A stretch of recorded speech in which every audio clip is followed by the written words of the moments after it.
Ready 5 seconds. अध्यक्ष महोदय, सूचना मंत्रालय एक ऐसा मंत्रालय है जिसके कामों के संबंध में यह कहा जा सकता है कि बहुत कम आलोचना की गुंजाइश है। इसके कामों में सामान्य रूप से यह देखा गया है कि सभी स्थानों पर प्रगति हुई है। जहाँ जहाँ कुछ कमजोरियाँ हैं उनको सुधारा जा सकता है। इसलिए सबसे पहले मैं आकाशवाणी के संबंध में कुछ कहना चाहता हूँ। यह बात सच है कि आकाशवाणी ने परिस्थितियों के अनुकूल अपने को परिवर्तित किया है। जब हमारे देश पर संकट आया तो इस विभाग ने डटकर उसका सामना किया और परिस्थितियों के अनुसार अपने प्रसारणों को बढ़ाया। लेकिन मुझे दुख के साथ कहना पड़ता है कि इसकी भाषा नीति में अभी तक कोई परिवर्तन नहीं आ पाया है।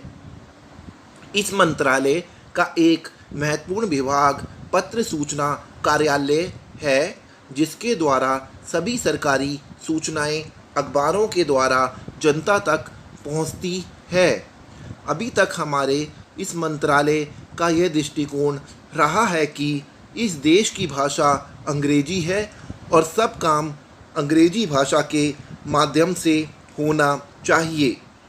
यही कारण है कि इस विभाग से जो सूचनाएं प्रसारित होती हैं उनमें से अधिकांश अंग्रेजी में ही प्रसारित होती है, जिसके कारण देश भर में हमारी सरकार की बातें जनता तक नहीं पहुंच पाती। मैं अपनी इस बात की पुष्टि के लिए इसी मंत्रालय द्वारा प्रकाशित पुस्तिका में दिए हुए आंकड़ों को प्रस्तुत करना चाहता हूँ। आप इन आंकड़ों को देखें तो आपको ज्ञात होगा कि अधिक प्रकाशन अंग्रेजी में हुए हैं। हिंदी या अन्य क्षेत्रीय भाषाओं के प्रकाशनों की संख्या बहुत कम है, जबकि इस देश में अंग्रेजी जानने वालों की संख्या 2% से अधिक नहीं है। अन्य भाषाओं के जानने वालों की संख्या इस देश में 84 करोड़ है। इस दृष्टि से आवश्यकता इस बात की है कि हम अपना सारा काम अपनी भाषाओं के माध्यम से करें।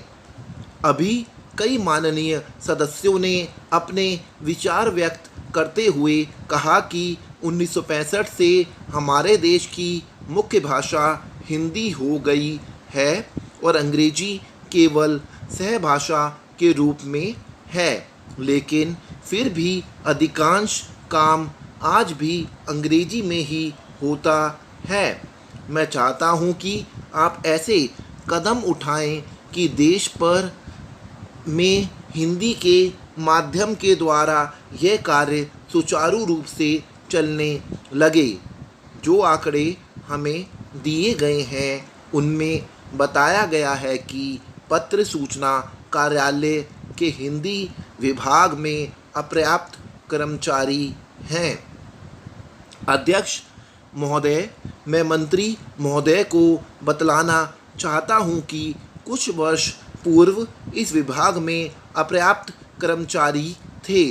इस दृष्टि से इस विभाग में हिंदी के काम में कोई प्रगति नहीं हुई। अध्यक्ष महोदय, आपके लोकसभा सचिवालय में हिंदी के काम में काफ़ी प्रगति हुई है। इस समय लोकसभा की कार्यवाही दोनों भाषाओं में चल रही है। लेकिन अगर इस काम में हमारा सूचना मंत्रालय अपनी भाषा नीति के कारण पिछड़ रहा तो यह बड़े दुख की बात होगी। खाद्य तथा कृषि मंत्रालय की मांगों पर बोलते हुए मुझे याद आता है कि इसे जितना भी महत्व आज तक दिया गया है और जितना महत्व आज दिया जा रहा है वह बहुत कम है। अभी अंतर्राष्ट्रीय व्यापार पर बोलते हुए व्यापार मंत्री ने बताया था कि निर्यात की आमदनी में कृषि का कितना महत्वपूर्ण योगदान रहा है। उन्होंने बताया था कि 70% निर्यात कृषि की वस्तुओं का हो रहा है और उसी के द्वारा हमें इतनी आमदनी हो रही है। इस दृष्टि से कृषि का महत्व और भी ज़्यादा बढ़ जाता है। उन्होंने यह भी बताया था कि यदि कृषि उत्पादन केवल 5% और बढ़ जाए तो निर्यात से हम 100 करोड़ रुपए के लगभग अपनी आमदनी को और ज़्यादा बढ़ा सकते हैं।